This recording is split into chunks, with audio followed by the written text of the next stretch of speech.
Apparently, an Iran group seized oil tanker headed for Texas, or at least that's according to the U.S. Navy. It says that the U.S. Navy said that Iran seized a Marshall Islands flagged oil tanker in the Gulf of Oman on Thursday amid wider tensions over Tehran's nuclear program. The Navy's Mid-East-based Fifth Fleet identified the vessel as the Advantage Suite. Satellite tracking data for the vessel from maritime traffic, marinetraffic.com, showed that it was in the Gulf of Oman, just north of Oman's capital, Muscat, when Thursday afternoon it had just come from Kuwait and listed its destination as Houston, Texas. It says, quote, the oil tanker issued a distress call during the seizure. The Fifth Fleet said that Iran's actions are contrary to the international law and disruptive to regional security and stability. Iran should immediately release the oil tanker. The vessel's owners could not be immediately reached for comment. Iran did not immediately acknowledge the seizure, and Iran's mission to the United Nations did not immediately respond to requests for comment. Now, there's not too much more on this, but this is a big deal as far as them seizing oil that is actually headed for the U.S. So we'll talk about this and much, much more. They are saying that the submarines in the Antarctic or in the Atlantic, that there is more Russian sub-activity than they have seen in years. We're going to talk about a possible attempt on Putin's life, that he actually ended up having to be taken somewhere or possibly taken somewhere. So we'll talk about all of that tonight, and tonight is a call-in show. For the first time in a long time, we have calls back and our system set up. So if you do want to call in, wait until after we introduce Dex. We'll be right back right after this.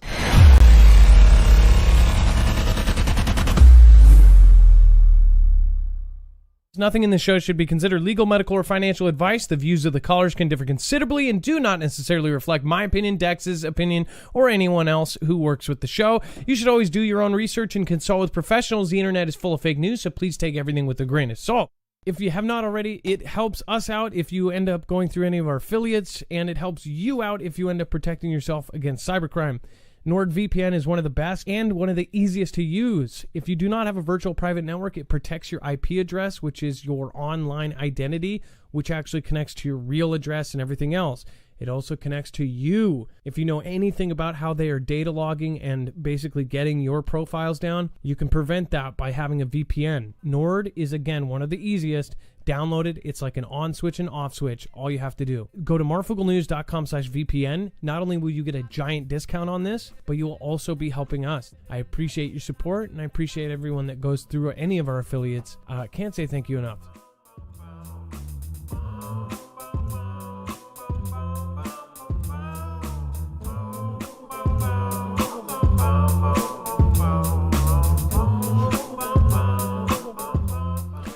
All right, what is going on, guys? It is Adam, a.k.a. Marf, and this is Marfoogle News. If you are new here, remember you can always go over to marfooglenews.com and you can find a full bibliography. Every single article, tweet, video, picture, document that we are going to show you here today is going to be available over on the website. Just look for today's thumbnail. What is Russia doing in the Atlantic? Something is happening now.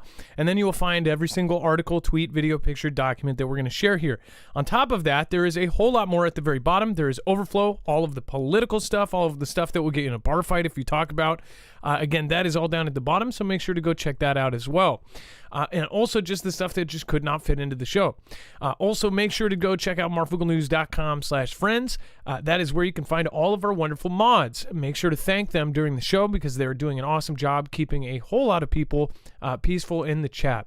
Now, we are doing calls tonight, so we'll talk about that here in a second. But first, let's bring in my co-host/internet brother, Dex James. What is going on, and how are you doing?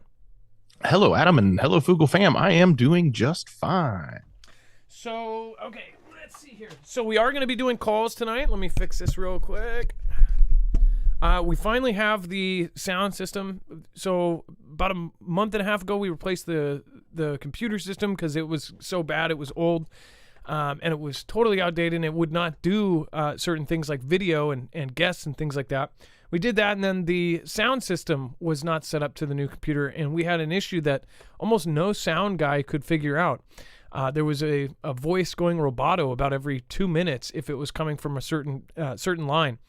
So again, that was the line we used for calls and for Dex. So it was really unfortunate. We finally got it fixed. So we do have calls today. We have live calls. So if you do want to call in, the number is down below. The number is 224400MARF. That is, again, 2244006273, if I remember right. It's been a while since I said that. But again, it is down on that scrolling line down there. And if you want to call in, it is 7:47 p.m. on the 27th of April. So if you are watching this on any other date, then it is not live and it is a replay. All right. Well, Dex, as far as let's go back and head back to this first story right here. They seized an oil tanker headed for Texas, and it's in the Gulf of Oman. You know, it's really crazy is we've heard all these rumors over the year of something happening. A possible Fantastic Freddy happening in the Gulf of Oman or the Strait of Hormuz or one of these areas out in the ocean, and it ends up causing a bigger conflict. But of course, the rumor was eventually something like this would happen, but it would actually be, say hypothetically, the U.S. paints a boat to look like another country and then ends up doing something to their own boat to say, hey, these guys did this and now we retaliate. This is seizing an oil tanker, so I don't think this wouldn't be that kind of thing, but some are saying that might be what this is. As far as you would think, it would be a military boat attacking a military boat, and they would say, oh, well, this country attacked a military boat, and it starts a declaration of war, right? That is what was actually talked about and has been rumored over the years as one of the things they could do to really get things started off. But this is seizing an oil tanker, but it's an oil tanker that was headed directly for the U.S. Dex, this is obviously it's actually a big deal. I guess we're going to find out more, right? Well, yeah, certainly anytime something is leaving another country and heading to our country, something like this is oil. It's certainly a big deal from a monetary value standpoint, and also seems like a highly targeted type opportunity for an adversary to pick off something like that. We'll find out how far this goes, if it's just, they boarded it and then let it go, or if this turns into something much bigger. It seems like it's pretty early and we're only getting the reports coming from the Navy. It's not like this is, being broadcast on television or anybody really has any reporters out there checking the fleets and seeing what's actually happening. So we're getting the intel that we can get from the Navy at the moment. And maybe we'll get more from other sources if the shipping company starts to report anything as well. But yeah, kind of a big deal. And it actually does mention after this, it says Thursday's seizure by the I country was the latest in a string of hijackings and explosions to roil a region that includes the Strait of Hormuz. Now, that Strait of Hormuz was, I believe that is the specific example a guy years ago when he was talking, he said, and this was a former official saying, oh yeah, well, I was in there and I heard him say, we have a plan to take out these 7 countries. And in this 7 countries, we'll do this one, this one, this one. And by the way, fast forward, most of those countries have had their leadership replaced or taken out or taken down, literally. And then I think it was Strait of Hormuz that he used as an example. So something that happens here. Is this a slow setup for something exactly like what we've been expecting? And people would go, well, if he said that, how would they possibly be able to do that? What's so crazy is there's been so many people that have just out loud said what, they've heard or hypothetical, oh, I heard about this. And you would think since they said it, that it wouldn't happen. But there's been many times in the past where people have just like blown the whistle and they said, screw it. It's still part of the plan and done it anyways. So I just think that's, I think it's interesting, all of the stuff that's going out there, and we'll follow it very closely. On top of everything else that's going on right now, this is probably the smallest thing today. A lot of people are talking about how, of course, Putin, something happened in Russia. They say they may have been rushed to a secure building or to a bunker, that there was video of police just basically flying by in an escort with the president. We'll talk about that in a little bit, but there's all sorts of crazy stuff going on right now. And then Hal makes unexpected admission during prank call with fake Zelensky. It said Fed Chairman Jerome Powell made several bizarre, if not shocking, admissions during a prank call with two Russians posing as UKR President Vladimir Zelensky, where they discussed topics ranging from inflation to the Russian central bank, to joking about having a printing press in the basement and possibly setting up a Federal Reserve Bank in Kiev. It said more interesting was Powell's admission, thinking he was speaking with the actual president of UKR during the call, which reportedly took place in January, that the Fed would hike rates 2 more times, a topic on which he has been far more circumspect even when giving testimony before Congress. It says the market is already pricing in 2 more quarter percentage point rate hikes. We'll look around after those, make those 2, and we'll say we should do any more. And then the question will be, how long do we keep rates at this level? I think we'll keep them there for quite some time, said Powell, roughly 2 minutes into the clip below. In retrospect, this is precisely what happened, with the Fed hiking twice in 2023, prompting some to wonder if we are now in the and done phase once we get through the May rate hike. So, Dex, this is insane. So did they use some sort of AI to do the voice, or were they just imitating? And, you know, are both sides of this fake, or what the heck is going on here? Oh, maybe that, or Powell just doesn't know who he's talking to when he's on the phone. No, this isn't JB. This is Powell, right? He should know. So this makes you wonder, like with this AI voice technology that they have, it makes you wonder if, since now they can pretty much imitate anybody, think about if they call officials like this, get their line, if they hack and get their personal line, call them and get these kind of calls recorded. The thing is there's going to be plausible deniability because of the fact that they could be faked, right? So then whoever's doing these will have, this is going to be a thing. This is absolutely going to be a thing where they use AI voice, call, say it's a call from a phone. Hackers could even figure out what JB's personal cell phone is, call from that number to somebody who's very important, and then record that call. But then again, they'll probably be able to deny it. So I bet you in the future we will see where some high-ranking official is going to admit some really screwed up stuff, and they're going to say, oh, no, that's fake. So pay attention, because it may not be. And we might hear some really, really crazy stuff. It says Powell also said that the U.S. economy will grow at a subdued level and that a recession is almost as likely as very slow growth, and that it was because the Fed raised rates quite a bit, which he defended as necessary to tame inflation.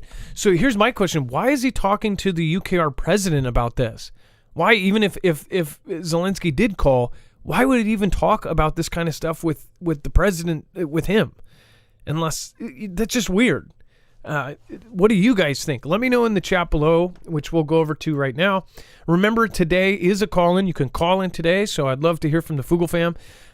That is, again, 2244-006273 or 2244-00-MARF, and then make sure to press option 4 once you get to our phone tree. Let's see here. Kimbria, thank you. Arizona Ice Queen, thank you so much for the Ninjagini. Did anyone notice that the White House is listed on Zillow for sale? No, I did not. I will have to check that out. Scooby-Doo right, thank you for hosting. Me Man, thank you for hosting. I appreciate that. Thank you for bringing your peeps over here. Me Man 1984, thank you. And Scooby, thank you for being here as well. And then, of course, thank you, Stephen McMahon and Joanna's Adventures. Thank you so much. By the way, a couple of people I missed yesterday, Ryan B. and Craig, thank you. Bound by Mountains, Kenny Crowder, and of course, Zelda, thank you so much for the support this week. So what do you guys think? Let's see here. White House for sale. Can't stop laughing. White House for sale. Yep. Is it? I mean, is it really? That's pretty funny. Pastor Charles Stanley passed away April 18th. You know who else passed away, I think, today was Jerry Springer. It's 75 is actually, I would consider that young by today's standards. And it says, check this out. So Elon Musk says the fate of the U.S. dollar is sealed.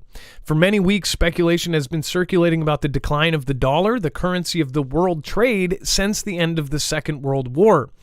It says these rumors are fed by various articles, starting with headlines saying that Russia is now considering using China's yuan for its global trade. Then talk followed that Saudi Arabia, a major U.S. ally, was considering charging yuan for its oil exports to China. And then it says things accelerated. France was reportedly considering buying gas from China with yuan, while Brazil and Beijing were considering no longer using the U.S. dollar in bilateral trade relations. So remember, some of this is actual fact, and then some of it is these rumors and speculation. Look at what France is doing, by the way. I've been pointing this out, and if you are French, I am so sorry. I don't have anything against the people, but the French government has basically just said that they're distancing themselves from the U.S. after a short talk with Xi Jinping. There's been a lot of weird things there, and we know that France was pissed off at us for basically pulling the rug from out underneath them on the Australian submarine deal. Took money right out of their pocket. But it's more than that. It looks like they're just straight up siding with China at this point.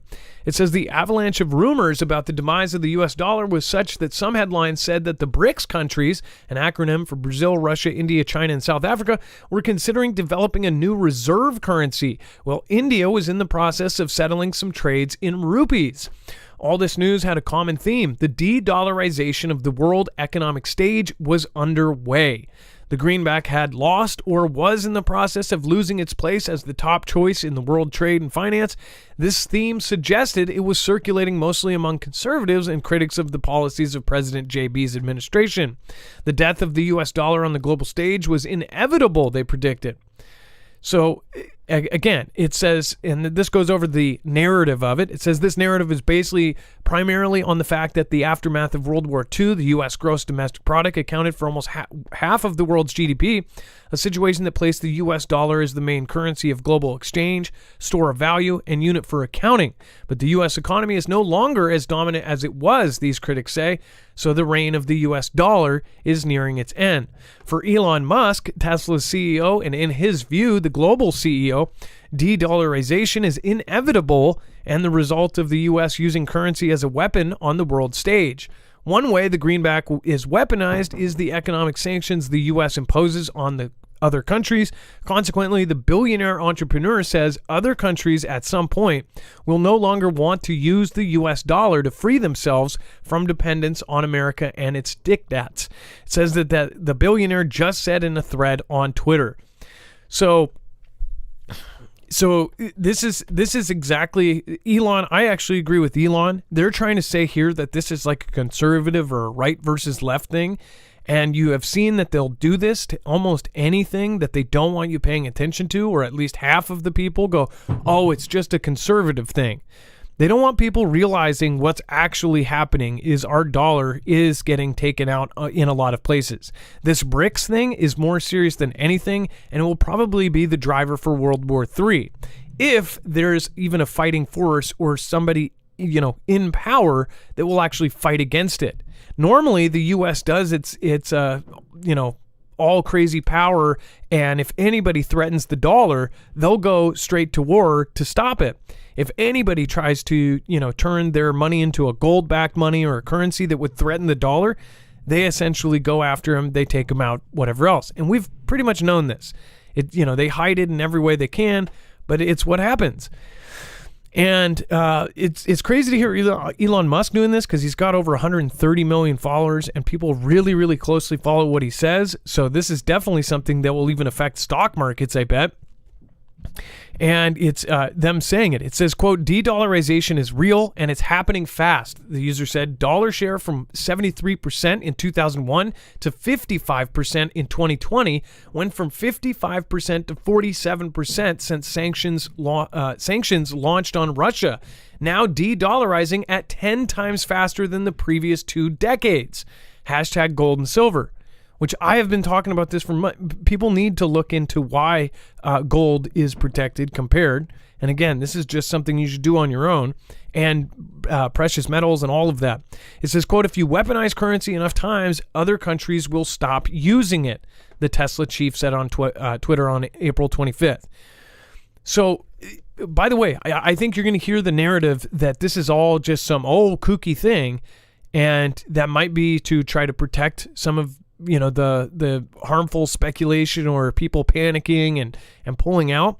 But the fact is, there are other countries that are doing things now, especially since the sanctions in Russia, which they're trying to say that this is a conservative versus a liberal thing.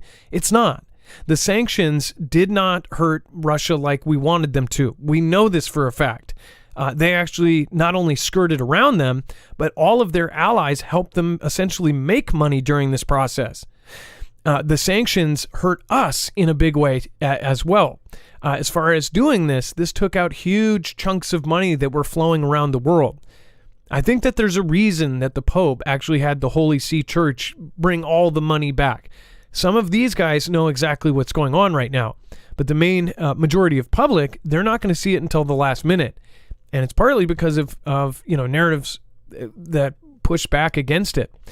Dex, so we've been talking about this for a while. Now it's funny because mainstream is finally, everybody's talking about it now, but this is something we've been talking about for 5 years, and anybody who has been following, any of the kind of money channels knows that this is something that's kind of inevitable. They say it's not, but if you have a money that's a fiat currency that's based on debt and based on a Ponzi scheme, there's no way that it won't eventually collapse. Yes, and when you have billionaires who have probably more insight into what's actually happening economically, and as the old saying goes, always follow or pay attention to what Wall Street does, because those people have the insight. When people like this, whether it's Elon or others, speak, and I'm not talking about politicians, I'm talking about people who have big bucks and have a lot of skin in the game and have lots of money, whether they're financial services industry people or people like Elon, who is one of the richest in the world with money everywhere, and invested in lots of different businesses. When these people are talking about it, it's wise to pay attention. I mean, even going back to Jack saying hyperinflation is coming, I mean, he really wasn't wrong. It wasn't hyper, but it's I think a lot of people will think it's pretty crazy the prices we're paying today. So a lot of these guys have a lot of insight that the news isn't necessarily going to report. The mainstream isn't going to tell people, and we're never going to have that kind of insight, just because we don't play the same ball fields that they play in. We don't rub shoulders with the same financial experts that they're all rubbing shoulders with. So you got to have to pay attention to this. Now, granted, you also need to take it all with somewhat of a grain of salt, but at the same time, the writing's been on the wall. We've been saying it for a long time. We're at least headed in that direction. It doesn't mean we're going to fall off the cliff, but it's certainly possible if it just keeps going. I don't think people should take de-dollarization with the cup of salt, because it's happening. I personally, in my personal opinion, it is not only happening, it's going to happen. When Jack from Twitter said that hyperinflation is coming, it might not have happened yet, but it very well might be right around the corner. It says the United States is still the most powerful nation on earth, but it's also the most politically divided and dysfunctional of all the major industrial democracies. It says the single biggest risk to the dollar's global status is that growing inequality, tribalism, polarization, and gridlock eventually undermine trust in America's stability and credibility. That makes a huge point right there. So you might think, oh, it's just us arguing with each other. It breaks down a bigger system that actually holds us together as the most powerful. This is something, by the way, which is happening artificially from media, from social media, from everything else. I guarantee you, we would not be as divided like this if we didn't have cell phones and we didn't have social media. If we didn't have instant everything and Google and these algorithms that were programmed to feed us certain things, we would not be thinking like this right now. We wouldn't be thinking like this at all. When I was a kid, we didn't have all of this. If you wanted to go look for a truth, it was an objective truth in an almanac, and you looked up what it was, and that was it. Now there's 10 different theories on what things are. It's like, is this a cup, or is it a sphere that has some sort of purpose? It's like, it was a cup, okay? But now everybody has turned something into 50 different things. As far as divided and dysfunctional, this is what, I hate to say it. There were conquerors like Genghis Khan, which I feel like Xi is today's Genghis Khan, and that might offend some. But if you look at how Genghis Khan took over the world, he did it in such a way. He sent in spies to cause dysfunction and break up the tribes and get everybody confused and pissed off at each other before he went in and just steamrolled. This is what is happening right now. That's my opinion. What's yours? Let me know in the comments down below. Dex, you had a comment? Yeah, I was going to say, I don't believe a grain of salt is needed for de-dollarization. I believe when you're listening to these billionaires or financial experts talk, that's the grain of salt. Oh yeah, no, I totally agree with you on. We're headed down that path. I hope we don't go off the cliff, but it's coming if something doesn't change. I guess for a long time I was always afraid of scaring people because I didn't want to be called a fearmonger. But at this point, it's like that I believe we are going to go off a cliff, and if you prepare to fall off a cliff, maybe pack a parachute, you'll be a whole lot better off. That's why I think that it's better just to be real and to not sugarcoat things. It's getting really bad. And it's only getting worse. I mean, it's not being a pessimist. It's being realist. It's happening right in front of us. And then hackers claim to be behind Israeli power outages. What freaks me out about this is something that very well, it will happen, I think, to the United States and to other countries. It says the anonymous Sudan hacker group claimed to be behind wide-ranging power outages that hit cities across Israel Thursday, including Tel Aviv and Beersheba. Now, one thing I want to point out, those leaks that came out just a little bit ago actually said that their equivalent of CIA, their Mossad, was actually trying to screw with the president, was doing things against what the president was saying. So you see something like this, and you don't know if it's them, or if it's CIA, or if it's a three-letter agency, or if it's actually the hacking group. We know that the U.S. has been intermingling and spying on even its allies. That's not something that's a theory. That's known. I mean, that's known since Edward Snowden came out. But more recently, those leaks that came out essentially proved we were spying on our allies as well as our adversaries. Basically, keeping our friends close and our enemies close and our friends even closer. I think it's not supposed to be like that. It says, due to a glitch in one of the Haifa power plants, power outages are being felt in a number of areas around the country. The electric company's spokesperson said in a statement about the outages, regular power supply was renewed to a number of areas and will be fully renewed in the next few minutes. Anonymous Sudan, however, claimed responsibility, writing, "Is darkness good? Why don't you have electricity?" The hacker group has been responsible for cyber attacks on websites across a variety of Israeli sectors in the past couple of months, including jpost.com over Passover. On Wednesday, was celebrating Independence Day, the group struck at Israeli news sites like Maariv and Walla, as well as the Defense Ministry and Shin Bet. Dex, as far as they're hacking different sites, but now they're apparently going after infrastructure. If it is this group and not, some 3-letter, 8-letter agency, right? Correct. And as we reported, I think it was last night, or maybe the day before, it was probably last night, but we were talking about how they were upping the game with some of these phishing attacks and the software that they were using. So, and a lot of this was coming, directly, was being targeted.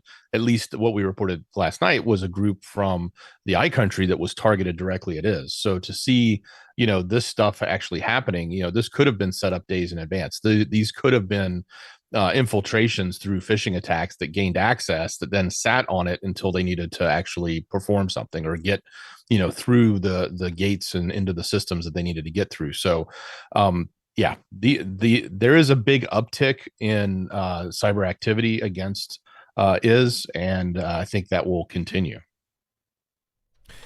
And mind you, anything that goes on over there could very well flashpoint into something that's going on over here or wherever you are, because I believe most of our viewers are either in Europe or in Australia or in New Zealand or in Canada or in Mexico here. So kind of crazy that this is all going down at the same time. Now remember, you can call in 224400 MARF. That's again 2244006273. So if you do want to call in, the lines are open. So make sure to get in quick. And of course, again, remember to press option 4. First, real quick, I want to thank you guys. I appreciate that. Some people popped in. Carol, thank you so much for the super sticker. I appreciate that. Tony P from Europe, I appreciate that. Lord McCormick from Europe says, if I won the lottery, best believe MFN gets half, 100%. Wait, you said half 100%, but you're saying, wait, I get it. Yeah, guaranteed. Well, that would be awesome. I hope you do win the lottery. But you wouldn't have to give us half. Thank you so much. I appreciate that. And then Be Real Beast, don't forget to let them know you love them.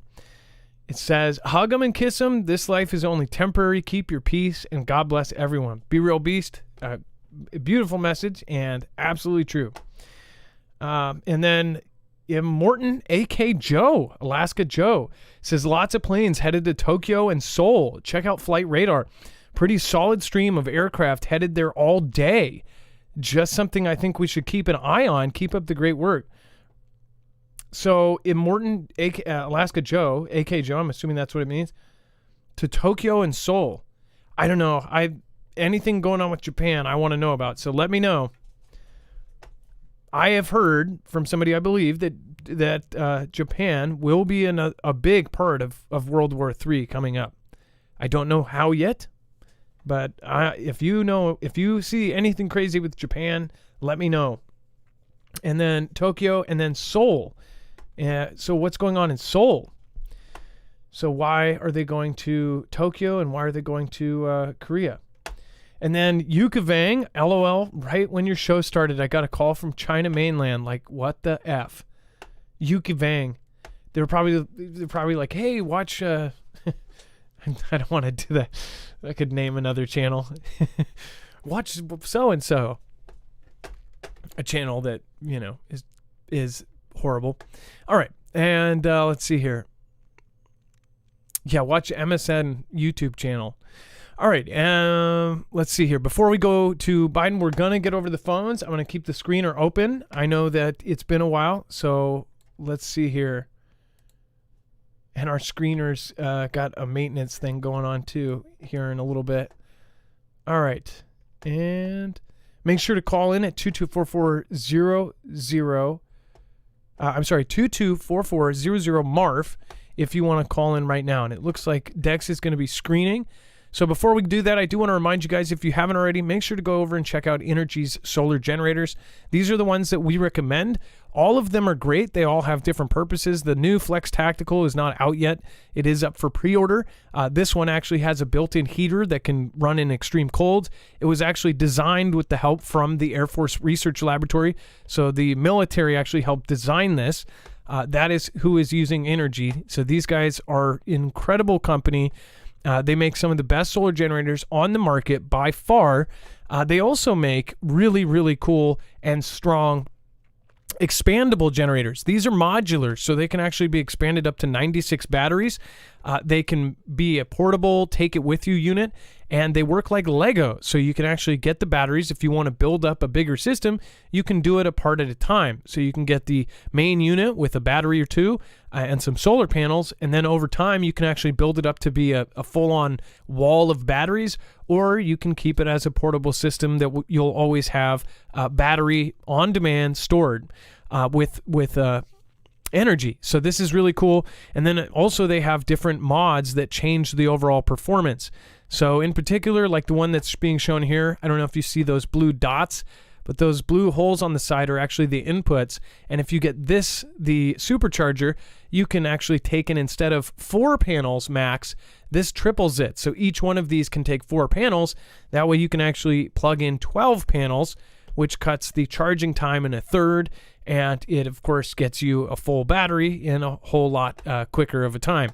So that's really, really awesome. They also have a lot of low wattage accessories like stoves and coffee makers and all of these different accessories you can get that will virtually take almost no power. So you can have a whole campsite set up and have it last for days and be running all of your stuff. So make sure to go check out their accessories. And not only you get a special discount when using the code Marfoogle, but you will also be helping our channel as well. This is one of the best systems out there. For the Flex 1500 or the Tactical, you will need to wait. This is something that people wait to get because it is the best. If you want something that's actually going to work in an SHTF situation, which is the purpose, then these are great. They're silent, they're stealth, they don't put any harmful gases off, they work in overcast days, and you don't have to pay $5 a gallon for gas. The X2s ship out a lot faster if they still have any left. Once they're out, they then have to wait for the lithium. Then they make new units, and then they send them out as it goes. So the world is fighting over lithium. The price of lithium is going up, and it's skyrocketing. So you definitely want to get them sooner than later, since they are something that can last for a very long time. You definitely would want to buy it, rather yesterday rather than tomorrow. All right, and then let's see here. Justin True. Okay, so we have Justin True on the phone. And then after Justin True, we'll be talking about warns that North Korean nuclear attack on U.S. or its allies would result in the end of regime. Why is he warning this? It's a very good question. Let's see here. So we're getting Justin True on. Thank you, guys. And remember, you can call in at 2244-00-MARF. And Dex, if you could just blink when you've got Justin on. Let's see. True is live. All right, Justin Hey, True. brother, how's it going? Hey, it's been a while, man. Yeah, man, it's been a couple months. I watch every night, but usually it's in the background as we're working and stuff. But yeah, man, absolutely. Well, so if you guys don't know who Justin True is, he lives on Hawaii. He has called in with some amazing information. I keep reminding you guys one of the last times that he called in was when it was at the very beginning of the conflict, where Russia had surveillance ships right outside of Hawaii, and it was you and your brother, right? You or your brother or your dad or something like that. Yeah, and my father, yeah. And you guys were out in the ocean, and you physically saw this boat and saw them hovering it with what, helicopters and planes and all sorts of stuff. Oh yeah, there was autonomous flight vehicles. The Coast Guard was there. It was actually quite a sight. So you wanted to talk about drones. Speaking of all sorts of surveillance and things like that. So what's going on now? Yeah, dude, it's actually super weird. Again, it's on the boat. I wasn't there. It's my father and my brother this time. And I'm actually going to get the footage because my brother and my cousin that were on the boat both have footage that I want to send in to you. I was at work, but it's on the east side of Molokai, which is in between Maui and Oahu. So it's basically the next island over from our largest fleet in the Pacific, a huge, huge target for everybody. But there's something we don't normally see within these channels and within these small, narrow spaces in between islands are military drones and large military aircraft. We don't see them, but F-22s fly around Hawaii all the time. We have massive, of course, the rear dish strike groups, circling around Hawaii constantly.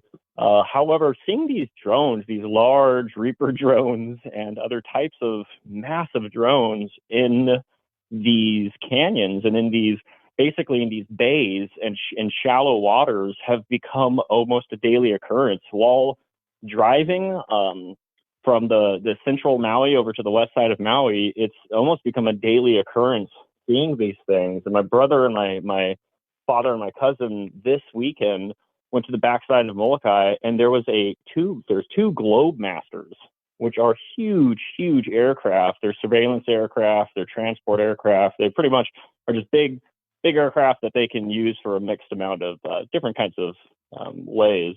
But they were flying, and they were kind of following a drone, two drones, massive drones. And again, it could be training, but what it looks more like is surveillance, and it's happening on a level that is unprecedented. I mean, and in places where there's just open ocean, dude. It's the depths of these. It's just so deep. And we do have that large X-band radio that they sink in the or radar rather that they sink in the ocean, and they use that for radar for submersibles. And I think that there's a lot of action going on as far as Navy in these oceans that are going completely and utterly unreported on. I mean, there's basically, I honestly think that the only reason anybody heard about those Russian, the Ruski vessels were because of witnesses, because of there was just so many people out there. They happened to stroll up on one of the best mahi and ahi spots in the Pacific. So you have all these, fisher, like just people seeing them. And now it's the same thing with these the aerial vehicles.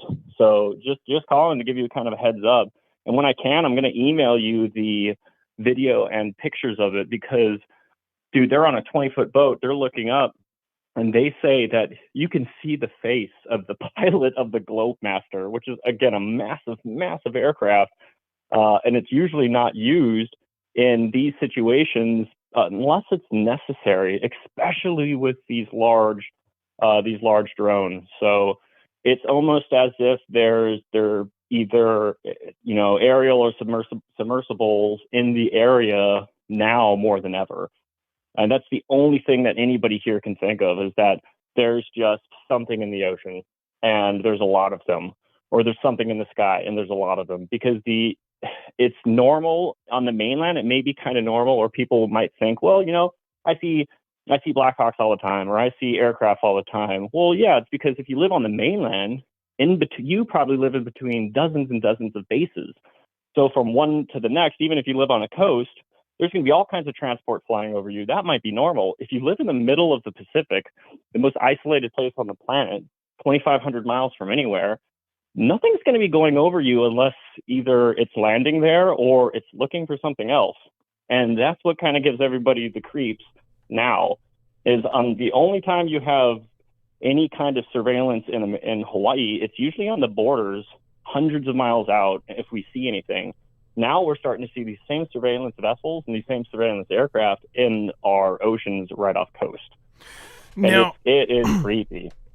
Now, I want to remind people and ask you, since I haven't talked to you since this happened, I'm sure of it. Did you hear about the satellite that was doing some sort of lasers over Hawaii, and they think it was some sort of LiDAR that was 3D mapping Hawaii? Did you hear about that?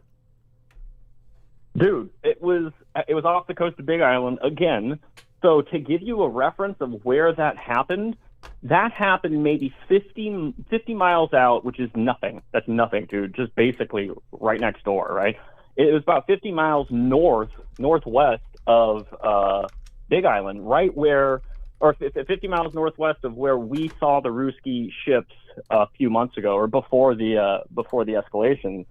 So that is in the same neighborhood, which means that there's in those areas in the water, there's these cliffs and these shelves that you get familiar with when you're doing either deep fishing or you're fishing around, or commercial fishers know it all the time. But if you had smaller vessels or smaller subs, that's a perfect place to launch them. Or if you have smaller vehicles, that's a great spot.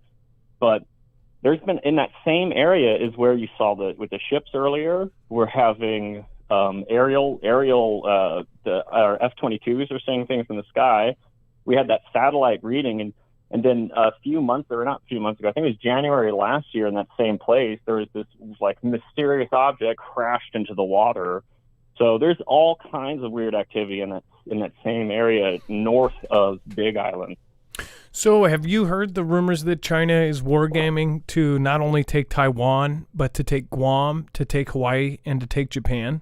That was part of one of their plans. You know how they by the way, the U.S. has probably got a plan to take out Russia, China, and probably a side plan to take out any country in a contingency plan type of way. But did you know that there was a very specific plan that China has wargamed out that would be taking Taiwan, Hawaii, Guam, Alaska, and Japan? Did you hear me talk about that a few weeks ago?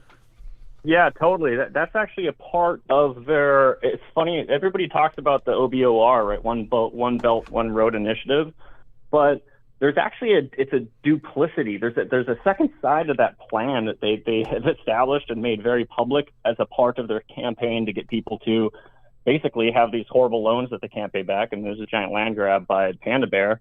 But they, on the flip side of that, they have this contingency, not necessarily a contingency plan, but a legacy plan of One Belt, One Road initiative. But instead of going east and connecting Africa through Asia and Europe, they're going through already contested or already basically sovereign land. So that's been out since One Belt, One Road.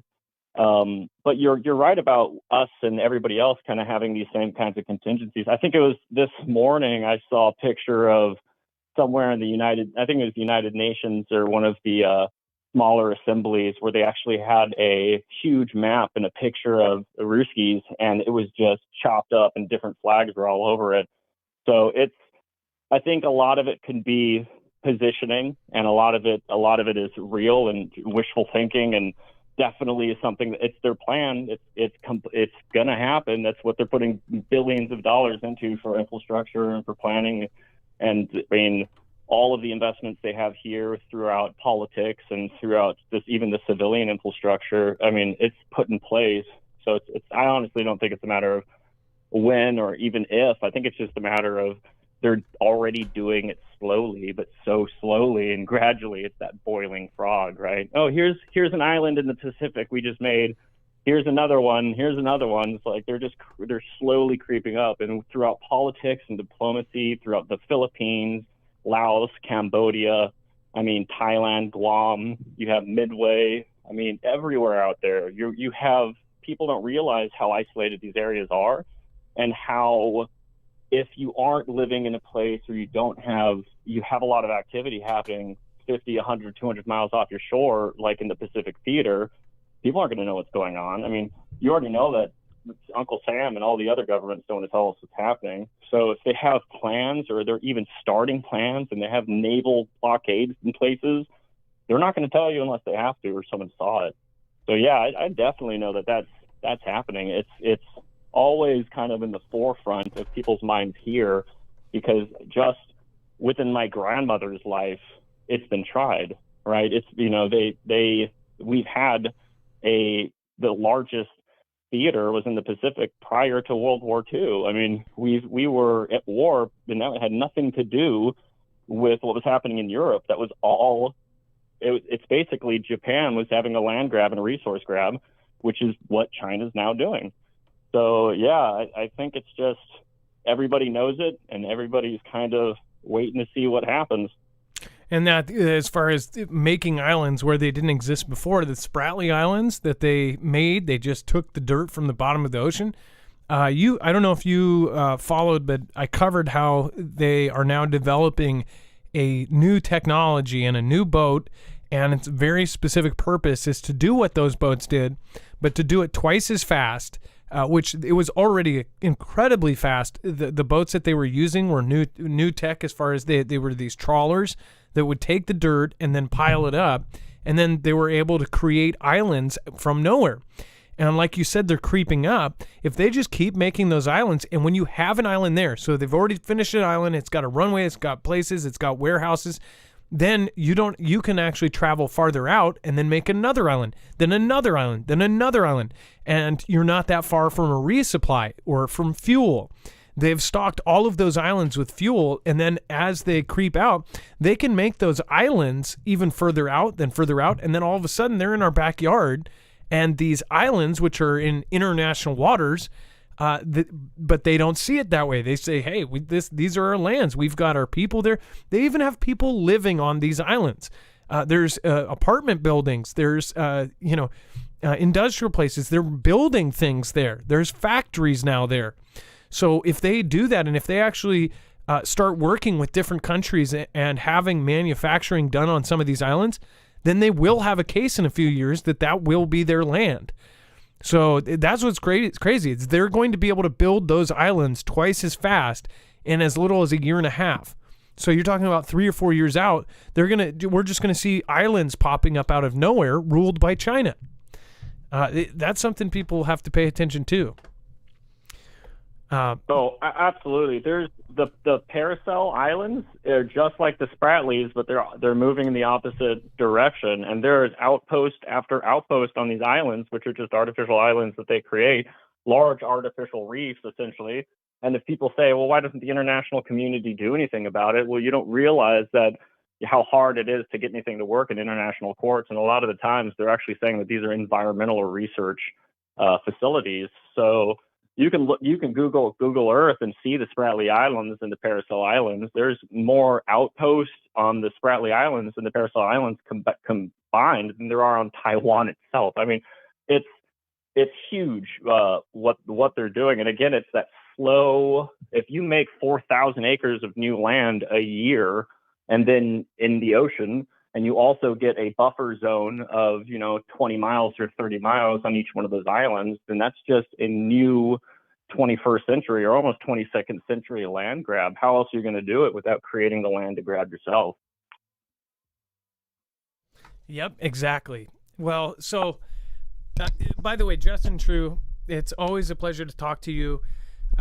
Essentially, when you call in, we don't really have a limit.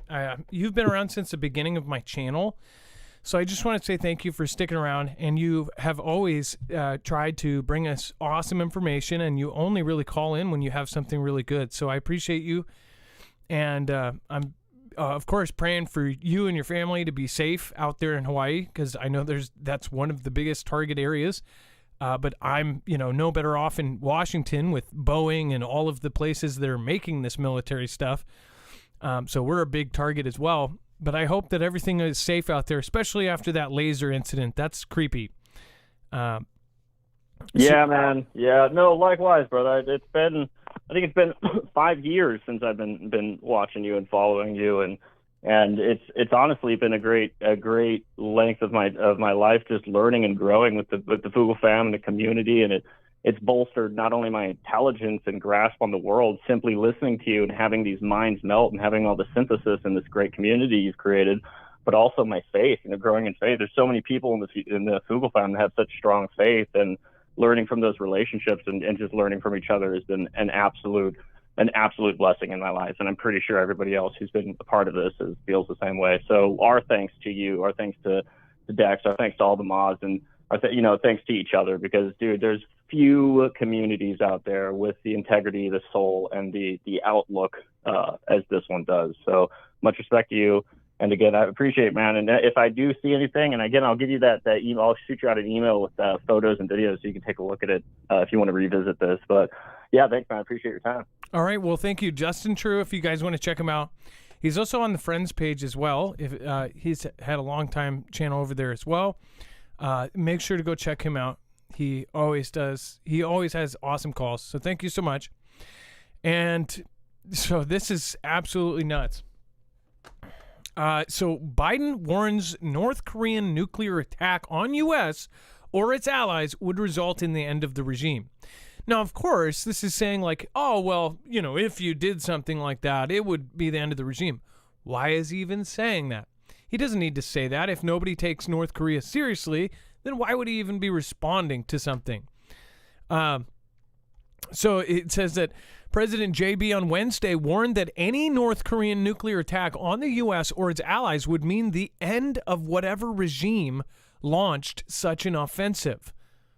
What's funny, it's kind of weird how he said whatever regime, like, because we've questioned if it's Kim Jong-un, his sister, or somebody else, or some three-letter agency running the place now, since it's his surgery. It says launch such an offensive as the JB administration in South Korea rolled out a new effort to cooperate on the use of nuclear weapons.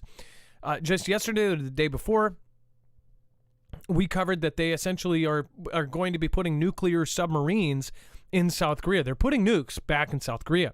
We had them there before. They took them out, and now they have essentially brought them back in a different way.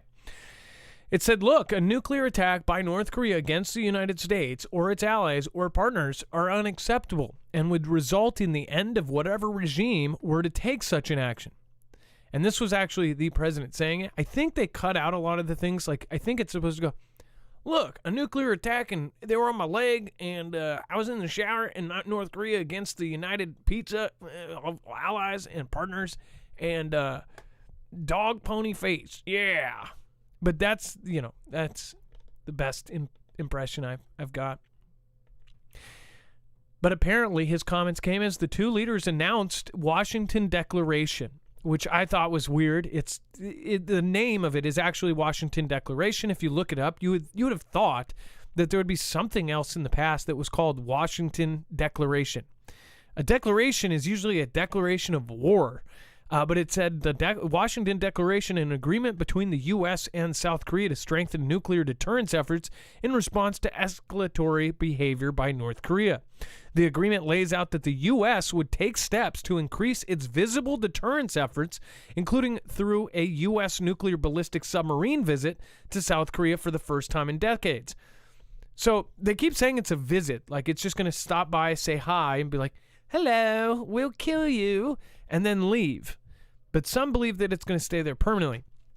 President JB also said that the U.S. and South Korea will have more consultation whenever the U.S. is contemplating any action involving nuclear weapons. It says what the declaration means is that we're going to make every effort to consult with our allies when it's appropriate for an action is so called for. Tensions on the peninsula have been heightened over the past year. In particular, of course, NK has launched roughly 100 missiles since the start of 2022, putting South Korea and Japan on particular in high alert. It says that North Korea has also taken issue with joint military drills between the U.S. and South Korea, viewing them as a threat. The JB administration officials have stressed that they are willing to keep a diplomatic channel with North Korea open, though they have not had the same level of contact as the T-Man administration, where then President T-Man and then Secretary of State Mike Pompeo both met with Kim Jong-un, which was, what a crazy, crazy day that was. Wasn't it recently, it was Kamala that tried to meet with Kim, and then that whole thing, I don't know if you saw that awkward meeting that they had where everybody was like, we got to get out of here. We got to go. And she left. I don't think she even met with him. And there was like literally a dude in like a hoodie in the window in North Korea side out the window. And then another second guy like on his shoulder, like they were posting up with a snipe or something. It was such a weird interaction. And I think we saw the behind the scenes on one of the clips because they're like getting angry and yelling at each other to not, block each other from everything. That was such a weird video. If you haven't seen that, it was legitly just odd. And then within a second later, they were at the speech thing saying it was all done. It was so odd. I stayed up. I remember because I stayed up like till 4 a.m. to watch it live. Dex, I know that you're going to be screening folks, but if you wanted to pop in on that last piece, you can. I'll cover this next one, and then if you want to comment on the two, you'll have some warnings so you can get the calls lined up. And then tense face-off, Philippines confronts China over sea claims. A Chinese Coast Guard ship blocked a Philippine patrol vessel steaming into the disputed shoal in the South China Sea, causing a frightening near collision in the latest act of Beijing's aggression in the strategic waterway. The high seas face-off Sunday between the larger Chinese ship and the Philippine Coast Guard's BRP Malapascua near the second Thomas Shoal was among the tense moments and another Philippine vessel encountered in a week-long sovereignty patrol in one of the world's most hotly contested waterways. It says the Philippine Coast Guard had invited a small group of journalists, including 3 from the Associated Press, to join the 1,670-kilometer, 1,000-mile patrol for the first time as part of the new Philippine strategy aimed at exposing China's increasingly aggressive actions in the South China Sea, where an estimated $5 trillion in global trade transits each year. It says in scorching summer heat but relatively calm waters, the Pascua and another Philippine Coast Guard vessel, the BRP Malabrigo, journeyed to the front lines of the long seething territorial conflicts. They cruised past a string of widely scattered Philippine-occupied and claimed islands, islets, and reefs looking for signs of encroachment, illegal fishing, and other threats. In areas occupied and controlled by China, the Philippine patrol vessels received radio warnings in Chinese and halting English ordering them to immediately leave what the Chinese Coast Guard and Navy radio callers claimed were Beijing's undisputable territories and issuing unspecified threats for defiance. Which, by the way, they've done since the very beginning of these islands, even before they had runways, SAM sites, before they had warehouses, apartment buildings, everything you can think of, tanks, barracks. Before they had all of that on there, they were doing this. There's video way, way back from 60 Minutes or 2020 or something like that where they flew over, and you can hear that they do the same thing every time. This is China's waters. Get the hell out. There will be consequences, all of that. And then what we have done, and this has been covered a million times, every time they sail through there, they publicize it. They say that we're, following international law of, navigating the waters under the Navigational Act of this and this and that. And then they go through it anyways. My thing is that eventually, like I said earlier, they could end up winning on this, especially if they hold more power over the world, or they get a higher seat somewhere at one of these tables, running the world, and they end up actually taking those waters because they have been doing work or they've been manufacturing things there for so long. What's so funny is all these countries that say those aren't your waters, those are international waters. Those same countries are then financially working with China and manufacturing almost everything that's in their country in China. So eventually, China will have an upper hand on these countries and then say, this is our water. And eventually, if they're stupid, they'll go, yeah, it is. And then all of a sudden, they are going to be the most powerful country in the world. People don't see this happening. They think the U.S. will always be the most powerful. Not if we're infiltrated, not if we have people sell us out, not if we have traitors in our midst, not if we have treason happening on a daily basis. Unfortunately, that's kind of what's happening in a lot of people's eyes, including these ones. Dex, did you want to pop in on these two? I know that we've got, again, you can call in at 224-400 Marf. Go ahead. Yeah, it's, I thought it was interesting that there was press on the ship at the time, just like there was press on the airplane that time they had the other confrontation. So I think, part of me thinks that when they say, hey, let's put the press on a ship, they know how to go push the buttons and get the right attention they need so they can make a story out of it. But it doesn't mean that this doesn't happen probably every day there. But it's kind of, I thought it was ironic that, and by the way, there were press on the ship. Yeah, exactly. And every time it's been like that. Oh, we just happen to have a journalist from Vox or Vice or insert narrative media there. Breaking news right now. Dex, do we have somebody to credit for this? A Foogle fan member? Or did this... No, I saw a headline. So I'm sure somebody said it, but do you want to go over it? Yeah, why don't you go over what happened here? Sure. So there's apparently there's 2 helicopters in Alaska, Apache helicopters, that have gone down. They were returning from a training flight. They crashed Thursday. It's the second accident involving military helicopters in that state. The Associated Press reported that each AH-64 Apache helicopter involved in the crash was carrying 2 people, according to John Pinnell, spokesperson for the U.S. Army. Pinnell did not have any additional information about the conditions of those involved in the crash, but they said it occurred near Healy, Alaska, and they were out of Fort Wainwright near Fairbanks. So that's about all we have. This happened just recently in the last, hour or two, or at least it's been reported widely in the last couple of hours. So I think they're probably trying to do recovery right now or find them. So I think that's probably what's underway at the moment. We'll probably get more news as this unfolds and maybe find out what happened. It does seem odd though that 2 go down. It's usually you see 1, but why would 2? Did they hit each other? Go down? That's the question. Like, did something happen? Did they both, make the same mistake? Did something happen to them? Did they do something to each other? I don't know. Hopefully we'll learn more, but this is relatively new. Or they could have been falling, I don't know exactly how. I know that there's places in Hawaii that it's dangerous for helicopters. Like there's there's places that only small planes can go to. Maybe they were following each other in through somewhere. The first one went, the second, which is they're both trainers or something, and they go over and they follow the other one. The other one hits something, and then they don't have time to stop, and they hit it too. I don't know what happened here, but this is odd, especially since it's Alaska. Everybody's watching Alaska. Everybody's watching, of course, Hawaii. Everybody's watching Guam.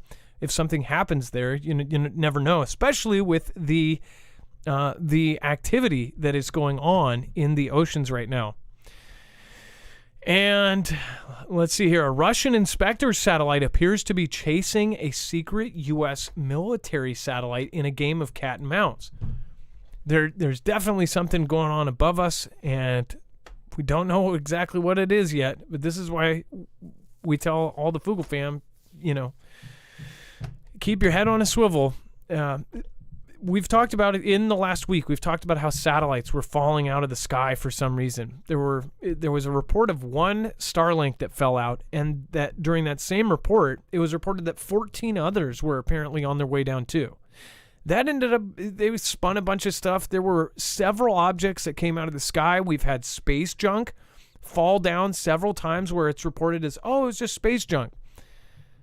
Are satellites getting knocked out of the sky right now? I believe yes, and I don't think that, I know they wouldn't tell us. It's classified stuff. When those things come down, they'll say, oh, it was a weather balloon. Or they'll say, oh, no, don't worry about it. It wasn't a satellite. It was a UFO. And then they'll have the Aero office say, oh, yeah, something, we just don't know what it is. It says the Russian spacecraft called Cosmos 2558 was launched into the same orbital plane as the U.S. satellite called USA 326 in August 2022 and has regularly passed close to the American spacecraft ever since. The behavior of the Cosmos 2558 and the lack of formal explanation from Russia has led space observers to believe that the probe is stalking USA 326. It's at least the third satellite Russia has launched that appears to be a, quote, inspector, a spacecraft aiming to gather up-close data on another satellite. The image below just shows how much detail an inspector satellite might be able to capture when photographing its target. A Maxar satellite, which usually images Earth, took this photo as it flew past a discarded piece of Japanese rocket in orbit. Dex, the picture actually didn't load. Is it possible to find what they were referencing there? Because that is definitely an interesting picture. I can load the regular one. Let me just see if there's ads here. Let me see. 1 second. I'm going to make sure that there's nothing crazy on here. Yeah, check this out. So this is... Wait, is this it? Yeah. This doesn't look real. And I get it. There's people here that like, no wonder. So this is supposedly the, what is it, the Maxar? Is that what it is? Let me see here. Thanks. Is this... Yeah, a Maxar satellite, which usually images Earth, took this photo as it flew past a discarded piece of Japanese rocket in orbit. So they could look at it real close. This is still pretty crappy, right? Well, I mean, what can you expect? It was made on a cell phone. Just kidding. Or am I?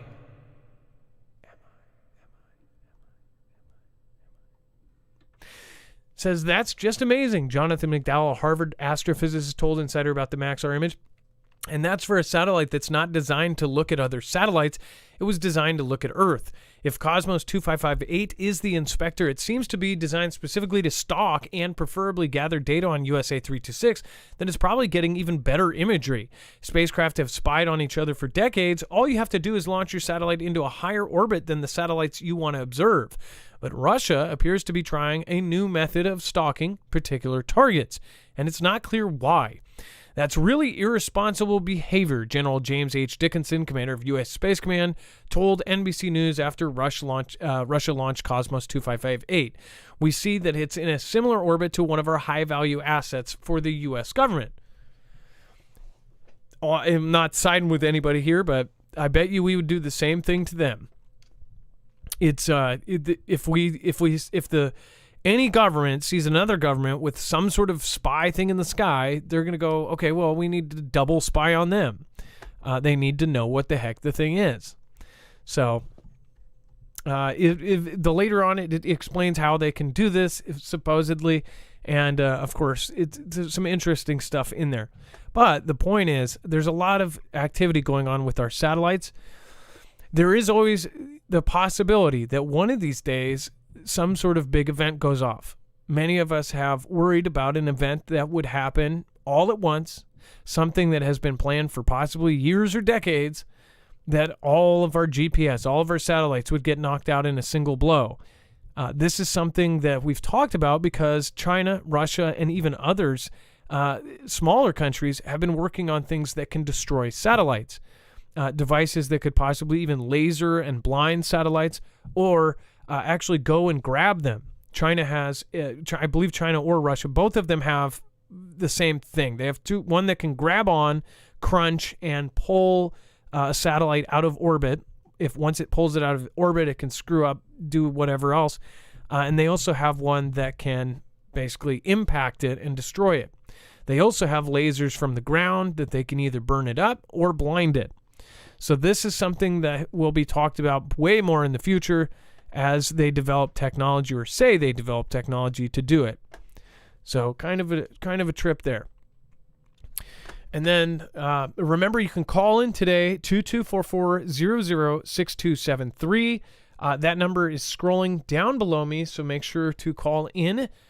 We have calls back. I want to hear from the community, so make sure to pop in. Lord McCormick, thank you. Carol White, thank you. Let's see here. Lord McCormick says the Great Britain government pulling back on smart motorways and 15-minute, or we'll call them 20-minute towns. Says we can win. Yeah, it'll probably only be temporary though. They're going to push it. I'm telling you. B-Roll Beast, no country is scared because orders are 2 scoops instead of 2 nukes. We're screwed. And yeah, thinks he's at a Baskin Robbins. Please pray for me after not taking the CV. The Air Force now is punishing me for refusing the FLU shot. Punishment is worse than CV. Loss of rank, Article 15, and discharge in 2 months. Ray the Way, that's horrid. Ray the Way, by the way, is giving us lots of great info about what he's hearing from being on base. That's pretty horrible. Air Force, that's I wouldn't say that that's not expected. I would have thought you would have been out by now. I heard that if you are in the military, I've heard that you're essentially a guinea pig, that you have to do whatever they say. I love Jesus forever. Repent, accept Jesus. He loves you. Hey, I love Jesus forever. Thank you so much for your support. Thank you for sticking around for years now. And then Stephen McMahon, hey, Adam, let's talk about Howdy Doody flying around with Sky King. Howdy Doody. So was there a Sky King with that as the code? I don't know. Did you know there was a Sky King that's Dex? I don't know if you remember this, but there was a Sky King that said, shut up Marfoogle or something. And it was like when we were talking about something, or it said, don't talk about that, Marfoogle.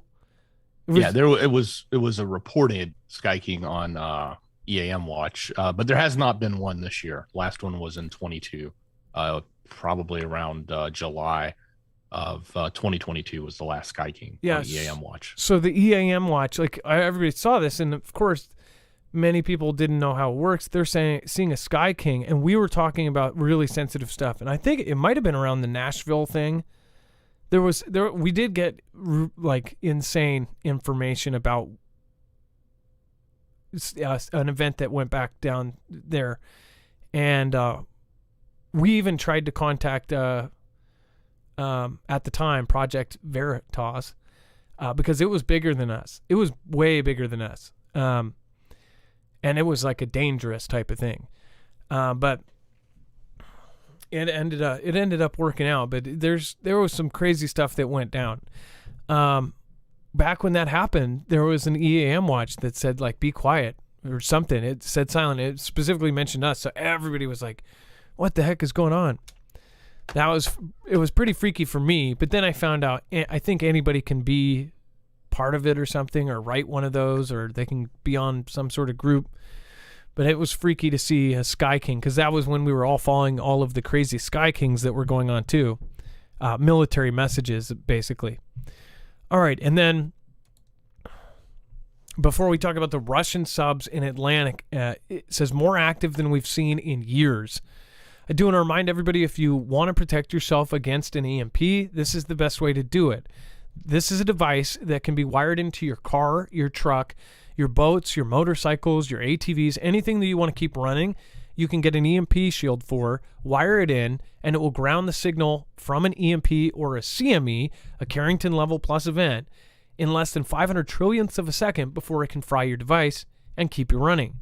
So if you work far from home, this is a good thing to have on your car. If you want to get home to bug in or to grab your family, or if you want to get out to bug out, then you definitely want to have your cars or your vehicles protected. This also works for RVs if that is your plan, and of course motorcycles and even small bikes now that they have the new micro. You can also get one for your home. If you have an electrician put one in your home, you can actually protect everything within 250 linear feet. So most houses, everything that will be plugged in will be protected against an EMP. This is the same company that was not only in the Department of Homeland Security EMP Resilience Report, but it is also helping agencies like DHS, DOD, and the DEMSO team help upgrade our grid. Unfortunately, since JB went into office, they didn't unsign all of the executive orders that T-Man put in, but they have definitely made it hard for them to enforce them. They're basically, they were at breakneck speed trying to upgrade our grid to handle an EMP, and then right when he went in, it was like slowed down. So they're still doing this stuff, but it's now slowed down. Don't depend on anybody else to protect you. Everybody thinks, oh, the police will just come and save us, or the government or the military will save us.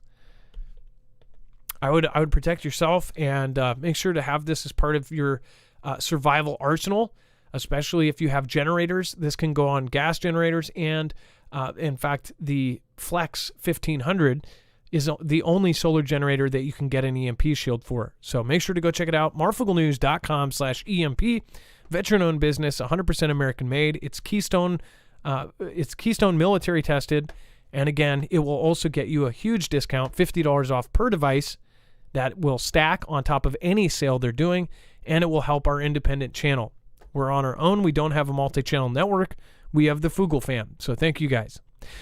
And then we're going to be going over to the phones here in just a second. Remember, if you do want to call in, the number is 224-400-MARF. We did have a caller, but they dropped. So if you want to call in, don't be bashful. Call in now. U.S. Russian subs in Atlantic more active than we've seen them in years. The threat posed by Russia's undersea forces serves as only one example of how its military retains its capabilities despite the conflict in UKR. Top U.S. military officials warn. This is a photo taken from video released by Russian Defense Ministry press service October 26. The Tula nuclear submarine off of the Russian Navy is on a mission to conduct practice launch of an intercontinental ballistic missile as part of the drills of the country's nuclear forces. The Russians have been more active than we have seen them in years. Army General Chris Cavoli, the top commander for NATO and U.S. military operations in Europe, told Congress on Wednesday of Moscow's undersea capabilities. So this is the top commander for NATO and U.S. military operations in Europe saying that they are not only active, they are the most active they have ever been, especially undersea. When you see what's happening with Taiwan right now, it just had multiple underwater cables cut. It makes you wonder, as far as there's a big thought that Taiwan will happen at the same time that NATO goes hot with Russia. And if they do cut the lines between Europe and the U.S., we will be in trouble, especially if that is stacked on top of previous stories we just talked about, where they end up trying to take out satellites. What's even crazier is civilian satellites are a huge number, but military satellites, there's actually not as many as people think. It's a much lower number than most would think.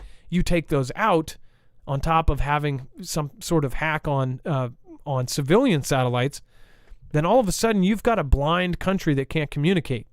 Hence, operations like Operation Starfall come in play. And that's what they're doing contingencies on right now. They're also practicing landing huge planes like Globemasters and, of course, A-10 Warthogs on highways, just in case if there was a preemptive strike on our bases or even on our runways. So there's a lot of crazy stuff going on right now as far as the Russian forces in the Atlantic, not in the Arctic, in the Atlantic. They are all over the place. It says Russia has increased its submarine presence in the Atlantic at a higher level than ever in recent years. The top U.S. officer overseeing operations in Europe said on Wednesday, citing one of several examples contradicting conclusions, the military loyal to Russian President Vladimir Putin has been severely degraded by his conflict in Ukraine. Did you hear that? They're saying his examples are contradicting this thing, saying that Russia's totally degraded, their army is falling apart, they're totally failing.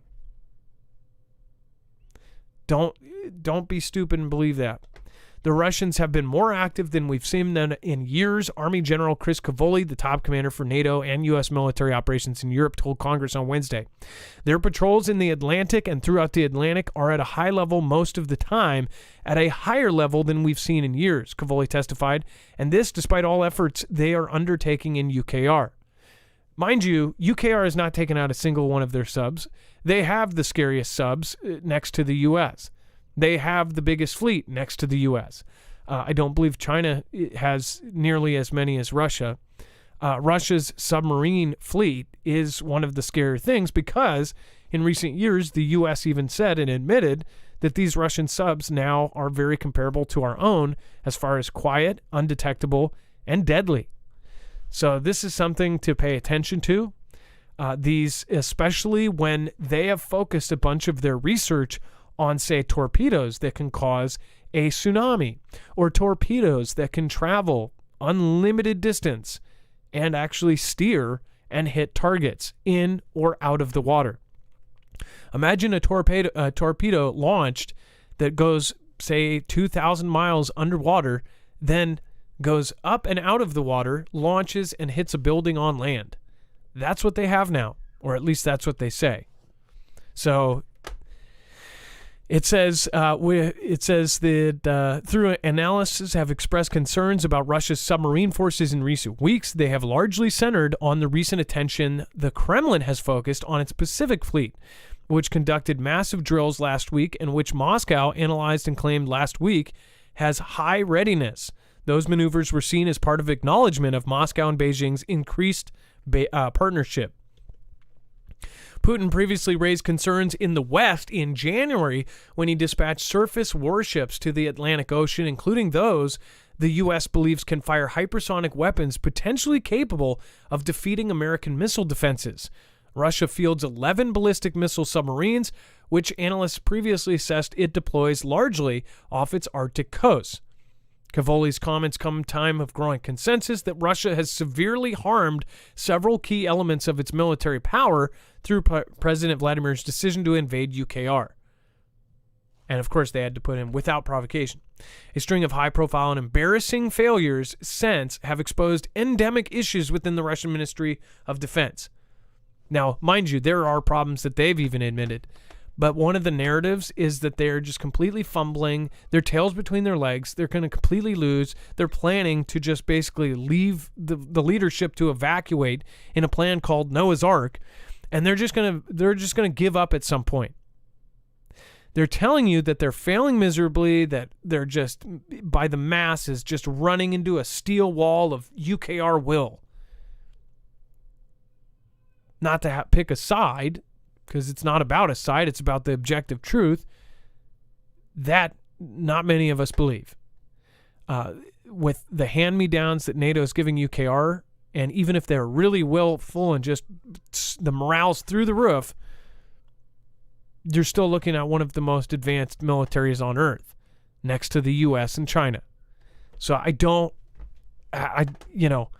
This is just more comments by higher-ups saying that it's not as bad as they say it is. And remember, all of the information saying that they're completely failing, their gear is broken, they can't do anything, they're out of missiles 5 times in a row, that's all coming from UKR's side.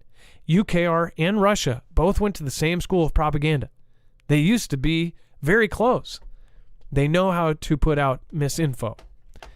So what's crazy is we're funding one side of it, though. And then, is Russia covering up an assassination attempt on Putin? So I don't know if any of you have seen some of the videos that are all over Twitter now. It says a drone that crashed outside of Moscow earlier this week was packed with 17 kilos of explosives meant to take out the Russian President Vladimir Putin, according to a new report. The German news outlet Bild, citing unnamed sources, claimed Thursday that Russian authorities are trying to keep the failed attack by UKR a secret. The alleged attack, according to Bild, took place on Sunday when Russian media reported that a drone had crashed in a village not far from the Rudnevo Industrial Park, where the Russian leader was rumored to be planning a visit. It says it remains unclear if Putin really was meant to visit Rudnevo that day. Equally unclear is how, if there really was such an assassination attempt, UKR authorities could have known that the Russian leader's movements. So I bet you they're going to start making it like now Vlad's going to be super paranoid. That might not be the truth, by the way. It says Yuri Romanenko, a UKR activist, had tweeted the day after the drone crash, claiming that there was much more to the story than which had been reported. I definitely believe that much. It says last week our intelligence officers received information about Putin's trip to the industrial park in Rudnevo. Accordingly, our guys launched a kamikaze drone that flew through all the air defenses of the Russian Federation and fell not far from the industrial park, Romanenko claimed at the time. It says that the claims come amid heightened fears in Russia of UKR taking the conflict to Russian territory, which they said that they would. Mind you, if this is all true and if they just tried to take out if they tried to take him out directly and they failed, this thing's about to get a lot hotter. Like this is not going to go any good place. If you are for peace, then you should be paying attention to what is happening here right now. Whether it is Ganda or not, something big just went down. The claims again say that Russians overnight Thursday, Russians in and around St. Petersburg woke up to the sounds of an explosion that reportedly left a massive crater at the site of the old thermal power station. An investigate committee confirmed the blast after the residents of the Russia's second largest city flooded social media with panicked messages about the blast. Investigators say that the explosion in Pavlovsk, about 19 miles from St. Petersburg, was caused by an unidentified device at the site of an old unused thermal power station. It says the building of the former boiler station no longer exists, the news outlet Fontenka reported, noting that a crater about 6 meters wide and 1.5 meters deep can be seen at the site. The site is not far from an airbase where Russia's military aircraft undergo repairs, and a nearby equestrian club also reported suffering damage from the explosion.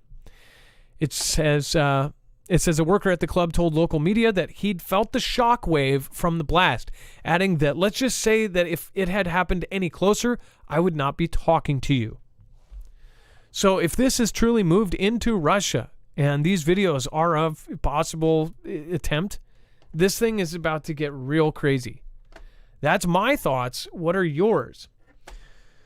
Let's go over to the chat. Scorched Earth, Seahard Think, what is happening? Ninja Sparrow.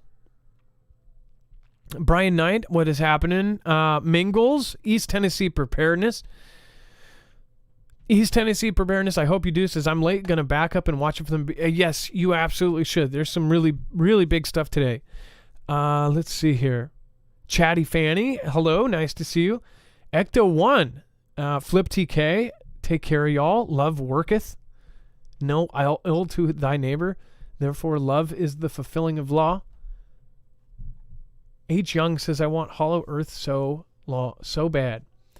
Michael Gale, remember we have the TR3B. I wonder if the TR3B, though, is like out of date compared to what we have now. Because we supposedly had the TR3B, years and years and years ago. Bobby Sue, Ray the Way, thanks, guys. What's happening? Let's see here. Took nap at dusk and just woke up. Hey, Shannon Crow, that is awesome. Let's see here. Wide awake and angry. Important info right off the top. Let's see here. Do you ever take a day off from driving yourself crazy? LOL. Sublaze. If you're talking to me, then no. Absolutely not. I have kids, so that's not an option. Mike Morales is in hospice. Folks, keep him in your prayers. What happened to Mike Morales? Tim King. What is going on with Mike Morales? Well, whatever is happening, I'll pray for him. And let's see. Brian Knight says, I'm not yelling. I'm a caps kind of guy. I can show you the extra bodies. Okay, Brian, whatever it is, we just usually don't have you do caps in the chat. Most channels consider caps a question. Prepper Nurse in specific, that's kind of his thing too, is if you do caps, it's a question for the host. Prayers for Mike Wharton Fissel, Scootle. His cancer has taken over. You know who else? Do you guys know, if you've watched my show, then you know I've had a bunch of people close to me have cancer, and it's horrible. Also, Paul and Adrian. Paul has something that's eating him up, and he recently got taken off, so make sure to go check him out. We'll put the updated link on our friends page. He's no longer on the tube. Uma Morch. Man. Becky D. Hey, smile, pass it on. Hey, I like that. Susan Big. Prayers for Mike. Rockin' Robin. Prayers for Mike. Hey. Tamara S. Prayers for Mike. All right. What do you guys think? Let me know in the comments down below. Russia wants to restore its influence in Baltic states by 2030. Wow, another 2030 goal. All right, hold on here. Let's go over to Screener. All right, Dex, do you want to pop in here for a second? Let's go over the Lithuanian borders, since, again, we'll talk about the Russian wants to restore its influence. Why don't you just take a break on the phone system if it's been a while since we've had it. We'll have to hype it up again. Certainly. So, yeah, this 2030 update, it's always when you see these years, but the interesting thing that's coming out of this is it's sort of I don't know if it's been talked about a little bit about in the past, but I guess some documents were coming out, and they were drafted by the Office of Interregional and Cultural Relations, but specifically that they had developed these strategies for Latvia, Lithuania, and Estonia, which are all there along the border. And they had goals that covered 3 different periods: 2022, 2025, and 2030 in these documents. So they were looking to, diminish the influence of NATO, and they wanted these countries to change and sort of recognize and realign themselves with Russia. So if they could get this, they wanted to get, they're looking to basically get the influence back in these states or countries that used to be part of the Soviet bloc. And I think that's what, it's been stated. We've covered it before, where a lot of these insiders have said, well, the plan is to,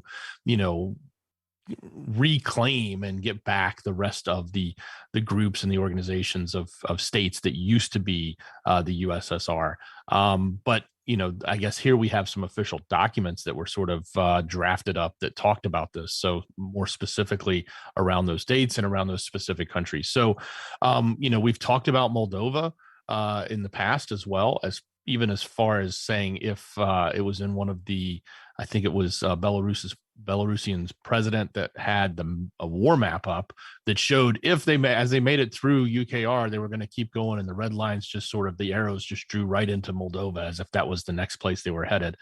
So again, all of those countries are right there together, between Poland, south of Poland, north of Poland, and running along the border of the NATO sort of line, as some would call it. So if they can turn or flip those, I think that's what they're looking to do, because they don't want to have all of these allies against them, which is exactly what NATO is. It is actually there to deter Russia. So not something they want to see. And if they can flip them back, that's what they want. I doubt that's going to happen anytime soon, given the state of things and the what's been happening with the conflict, as well as the stated opinions of the leaders from all of these countries. Like 140 plus are against Vlad. So it's not looking really good. But anyway, that's their plan. That's what they wanted. Came out in documents. So I don't know if documents make it any more truthful than rumors, but that's the report.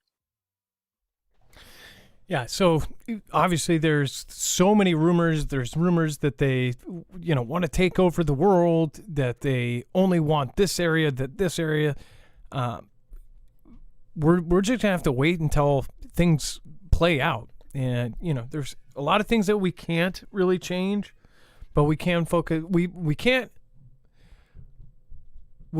affect what is going to happen, but we can figure out how we're going to respond to it. All right, and then before we move on, by the way, so we haven't had calls in over a month, so we're going to do this, and we're going to make sure to hype up. We'll probably do we're going to do one tomorrow as well. So if you did want to call in, then make sure to call in tomorrow as well. We're going to do 2 in a row, and then we're probably going to go back to every other day doing the call-ins. So I hope that if one day doesn't work for you, then the next day you can call in. Make sure to call in right after we introduce Dex on a normal show, and then remember that the calls are back. The great part about the calls is not only do we get to talk with the Foogle fam and meet new people, but we also get crazy random information that very well could be something extremely important. But it also really is unpredictable. It's something that is very interesting to me, because you never know what's going to happen. It's a live show. I think that is an appealing factor of live shows in general. Is you don't know what's going to happen. My show, I've had 3 different setups, and 2 of them have fallen on top of my head. Most of you have been here for that. I have had my lights go out. I've been bit by a spider live.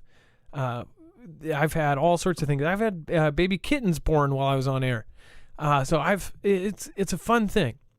But one thing I also want to address is just the Foogle fam and how people act in chat and how people act here. Most people watch the replay, so you're not part of this whole thing that goes down, but there's usually at least a couple thousand in chat, which is a lot of people to be in the same room. Not everybody's going to get along. Some people have bad days. And one thing I want to point out that is, everybody gets embarrassed. So if they end up getting muted, or they either get timed out for 5 minutes or they get muted, people get super offensive. How we want to turn it into is, if you get muted, that just means whatever comment it was something that don't do the same comment again. So normally we're not trying to censor. It's the things that are pre-flagged, or the stuff that is very specifically, swear words, this and that. We want to make sure that it's friendly to all types of viewers. We know that Marfoogle fam has family and kids even. So we want to make sure that as many people can watch the show.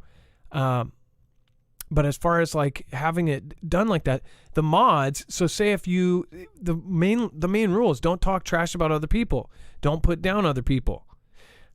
If you do that and you get muted, don't get offended by it. It's not like you're not getting picked for dodgeball and the whole school is looking at you like, oh, you didn't get picked. Nobody even notices it. Just let the 5 minutes go by, come back in, and just be yourself. The thing is people get super offended. It's kind of unavoidable.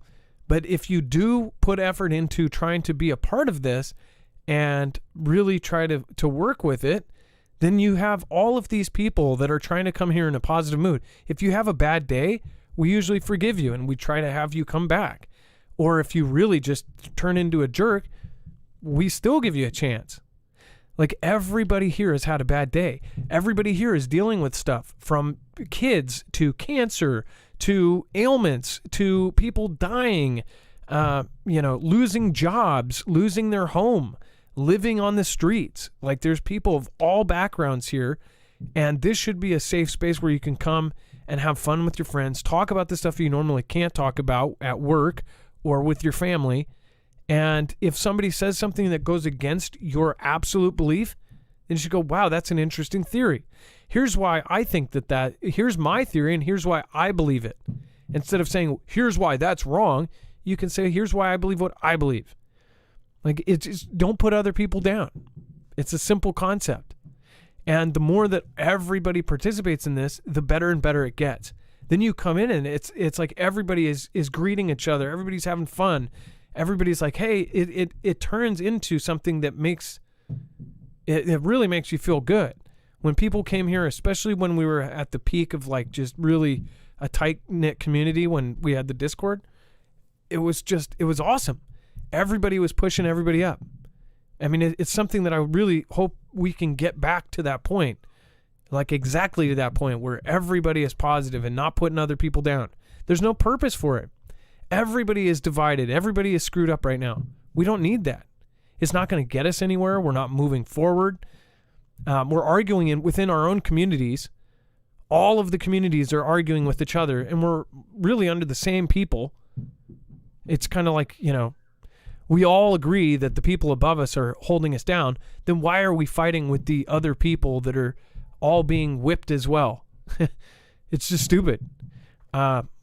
We should have intelligent conversations. If you disagree with somebody, have it be a formal debate and a polite one that doesn't put down the other person's way of thinking.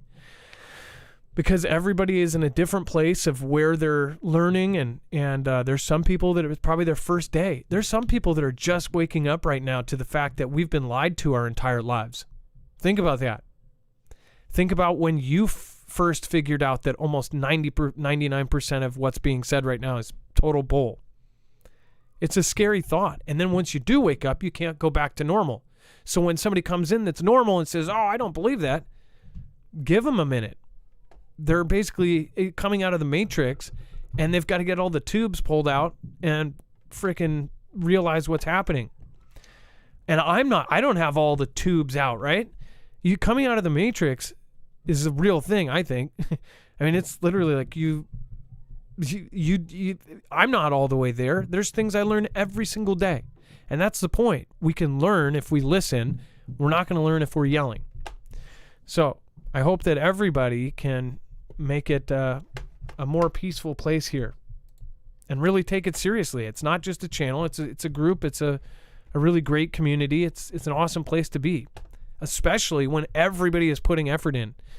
And there's been less motivation for everybody to be like that. But when somebody new comes in, everybody welcome them. Trust me, it will pay off in the end. Everybody's going to start having a good time. And I guess, we can't force it. We can't enforce it. If you're not nice, get rid of it. No, we need everybody to do it on their own. And if it's you guys that are doing it, then it's going to be great. If you get muted, don't get offended. Just come back after you're muted. Let's just keep going. Keep going forward. No drama. We got enough of it in our real lives, and outside of this channel, we don't need it here. And let's see here. Thank you, by the way, Stephen McMahon. I love Jesus forever. Ray the Way. Remember, folks, prepare for anything. I wasn't expecting the Air Force to be this persistent and petty for me not taking the 2 months to find a job and place to stay was unexpected. Cheers. Ray the Way, I'm so sorry that's happening to you, and I'm not surprised, unfortunately, because I would have figured that would happen. That's horrible. And then Fairies of Venus, thank you for support. Again, thank you. Thank you for your support last night as well. Eric Dangelson, thank you so much for your support, and thank you for the super chat. Thank you over on D Live. I appreciate everybody that popped in. Beer Juice, rest in peace, Canada, says China. Davros von Scaro. Yeah. And what is it? Francina? That doesn't sound right. Chinance? That's what France is now. And then Meme Man 1984, thank you for not only hosting, but being awesome. Thank you guys, and make sure to go check him out on DLive. Johnny's List, thank you for following. Poco Loco, Kimbria, Skyhouse, and everybody else over on DLive, including our wonderful mods. Make sure to go over and check out Chance's books on Amazon. Trinity has a great channel. All of our mods have great channels, including Ilea. Ilea is definitely one of the most funniest women I know. Make sure to go check out her channel. She's very inventive. She's very sweet. Trinity Red or Blue Pill. Wages World. Awesome coverage of the solar events going on. Let's get him to 60,000. And then RGL Harris. Rip Curl Readiness. Smartest guy in the room. Lisa R. Hall. Jammer One. Gem, CJ Blaze. Chance. And, of course, Bones. So make sure to go check them all out. Their links are right there.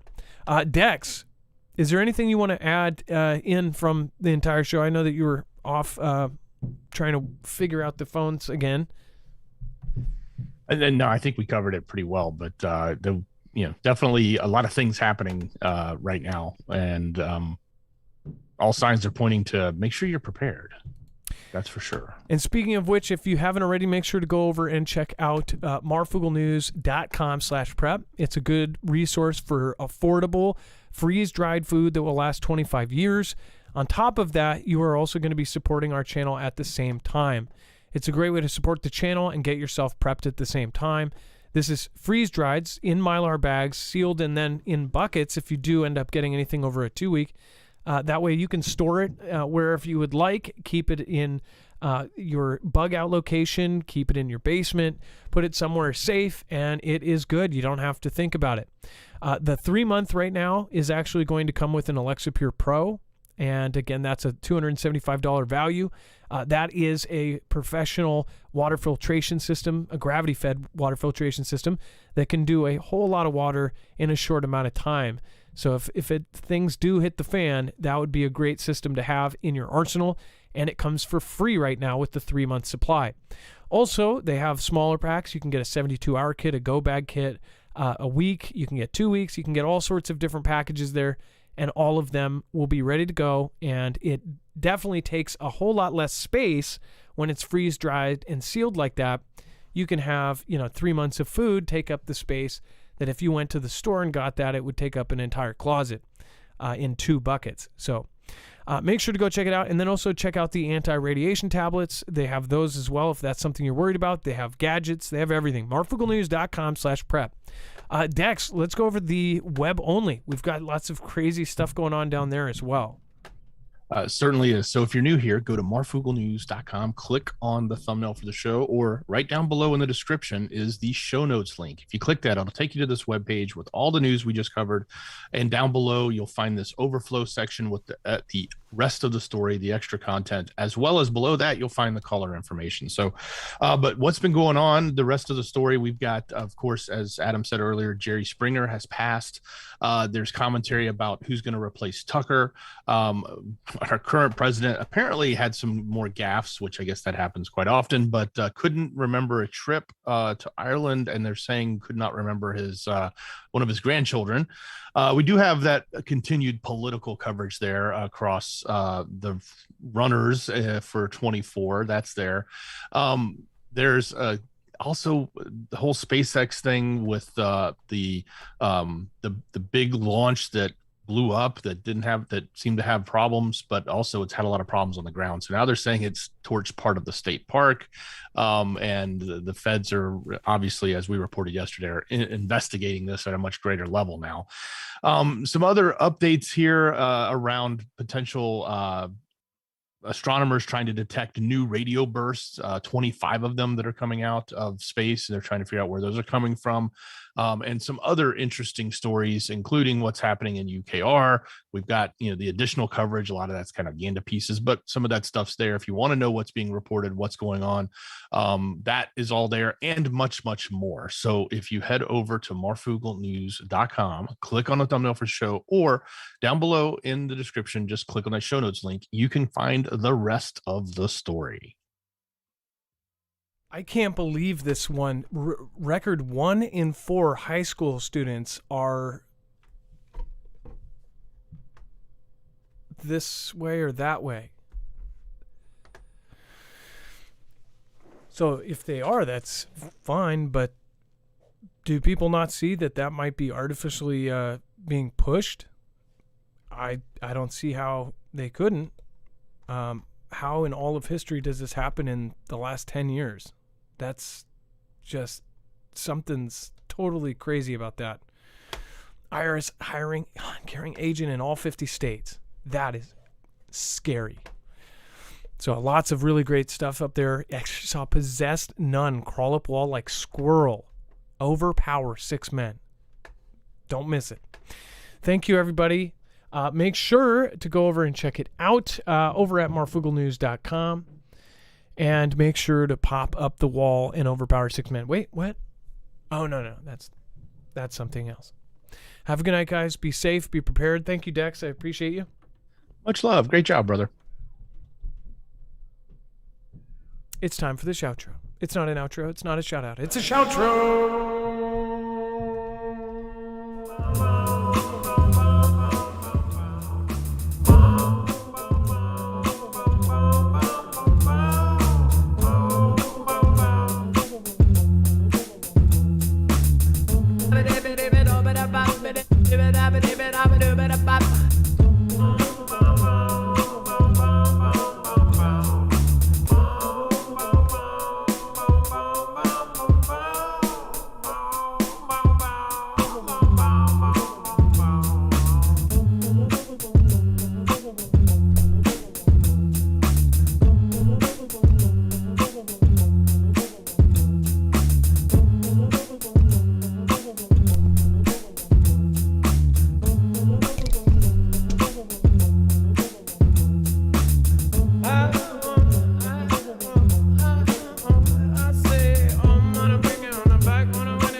All right, let's make a fresh one. Try to make something reasonably listenable too.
Bum bum baby, bum bum baby, bum bum baby.